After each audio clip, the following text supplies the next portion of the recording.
What's up guys, it's Este here, welcome back to another video, and before I start this very special episode review of the Beast Morphers Dino Charge team up, I have to announce something. I am doing a giveaway. Thanks to the people over at Power Coin Toy Collectibles, I'll be giving away the brand new Lightning Collection Mighty Morphin Power Rangers Power Morpher. I have the old one right here, but you can have the brand new one. New in box, new everything. All you gotta do is click the link below in the description. It's the first link, click it down below to join. It's simple. All you gotta do is subscribe to me, you know the drill, ring the notification bell, join the E-Squad today. Also, subscribe to Power Coin Toy Collectibles. Additional entries include following us on Instagram and on Twitter. So, join now. It's free, and who knows, you might even win. So, let's start the review. So, this is a team-up episode, and let me tell you guys, this was awesome. It's our first classic-style team-up episode since the Dino Thunder and SPD team-up nearly 15 years ago. I was 4 years old when that happened. This is also the first team-up episode to feature a proper morphing sequence between the main team and the veteran team since once a Ranger in Operation Overdrive. I was like 6. This is also the first team-up episode in the Hasbro era, and let me tell you, they did a pretty decent job. So, let's get into the recap. The Beast Morphers are on the hunt for Ryjack's ship. It's a villain that they previously destroyed, and this ship contains powerful weapons from evil warriors. Zoe manages to find it and checks out the ship as Grid Battle Force notices an intruder coming towards the ship. So she looks at the ship, blah blah blah, and she activates the self-destruction mode, blowing it up. Zoe just blew up the ship, accidentally. Blaze and Roxy are sent to check it out with a Reanimizer, a new weapon from Scrozzle, and you can use it to reanimate people.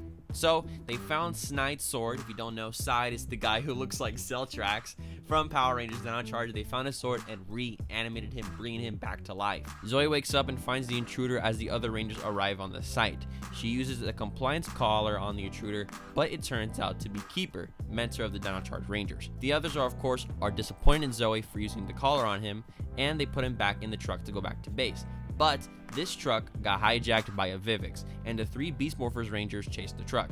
They would eventually be knocked down, but a dimensional portal appears and comes out the Dino Charge Rangers, joining the battle looking for Keeper. They would fight an army of both Vivix, Triptoids, and Putty Patrollers. They would later find the truck, but with no Keeper inside. Evox now has him, and Keeper gives him his staffs and tells him the whole story of the Dino Charge Rangers. The whole story. About the Energems, the making of the Zords, everything. Keeper just spilled the tea on Evox. Evox and Snide sends a message to the Rangers, wanting the box of weapons for Keeper. The Rangers agree and head to the warehouse, delivering the box, but Scrozzle takes it. Their original plan was to get Keeper back and also get the box back, but Scrozzle says, I ain't letting y'all happen, and phew, he dipped. Snide intends to break the deal with the Rangers, so both Rangers morph up and fight, but not so quickly, because a Giga Drone invades town in look for Morph X, and the Beast Morphers would have to go deal with it. They would obviously later destroy it with their Megazords, obviously. When do the Rangers not destroy something with their Megazords? When they in the Megazords, we know they're gonna win.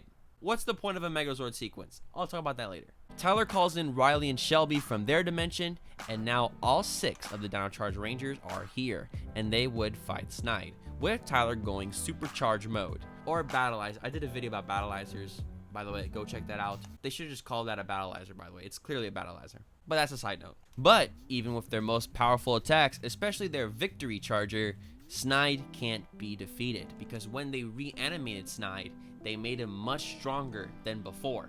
And now, with the box of weapons, Evox and Scrozzle reanimate Sledge and his crew and sends them to fight the Rangers. The Dino Charge Rangers get knocked down in battle by Sledge and his crew, which, wow, surprising. Who knew Sledge was a powerful monster? I thought he was just a box of funny. But it turns out Sledge got moved too, and so does his entire crew. They're all pretty powerful villains right now, even probably more powerful than they were in Dino Charge.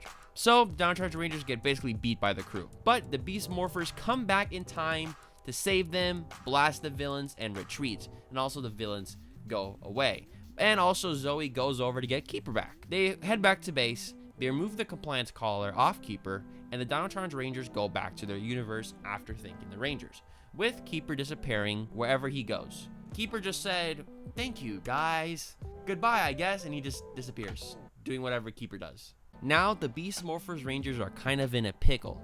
Evox is as powerful as ever, and now with a box of old weapons, who he could revive any single Ranger villain in existence. He even has Lord Zed's staff, so who knows, Lord Zed might come back. He also has a new team of villains, which is Sledge and his crew, and also Snide, who are more powerful than ever. What could happen next? I don't know. We'll have to find out to next week to see what happens next. But hey, this episode, it's our first team-up episode in a very, very, very long time.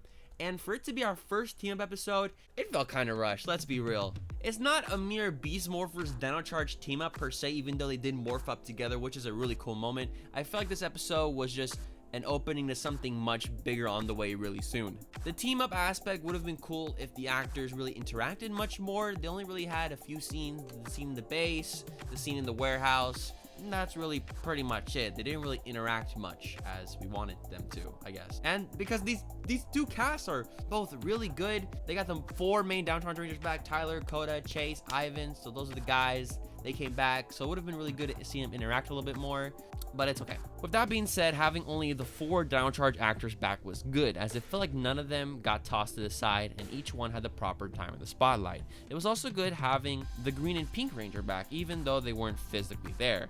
The use of the Sentai footage in this case is really, really good. They used it for the chase sequence later on in the episode, and obviously in the Dino Charge fight at the end, which they did a really good transition, which I liked, which was really nice. It was great seeing the Dino Charge Rangers fight again, but it would have been much cooler if the two teams fought together. You know, they morph up and then the Beast Morphers like, oh, Giga Drone, gotta go, peace. Like, come on, fight together. Having Keeper back was really cool, but like Keeper in his own series, he doesn't help much and disappears. And the Dino Charge Rangers leaving is a little mean, like, hey, our villains are back, but you know what? I'm a dip, we got other missions to do, so peace. Sucky move. Also, the hate for Zoe in this episode was uncalled for. She was using common sense the whole time in discovering looking for the ship before the intruder would come. And I know it was to push the moral of think before you act, but everyone was literally mad at her for like 2 seconds before becoming all happy again, so literally, what was the point of that? All that aside, it was still a solid episode, and the nods to past villains was very interesting. Having Sledge back is always funny. Sledge really made a joke, he came back and he's like, it's a bomb! That was funny.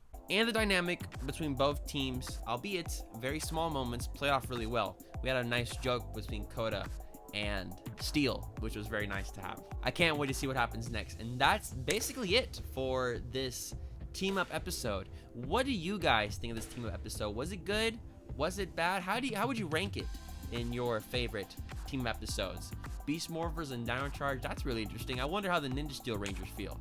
They're just left out of this whole thing. Anyways, that's it for today. Thank you so much for watching. I appreciate you guys so much. I'm Este. I love y'all. Don't forget to follow me on Twitter, Don Fuego, and Instagram, not Don Fuego. And hey, join the giveaway. You might win a Lightning Collection Power Rangers Morphers. It's the first link description down below. I'm Este. Have a great day, and of course, and as always, stay awesome, everybody.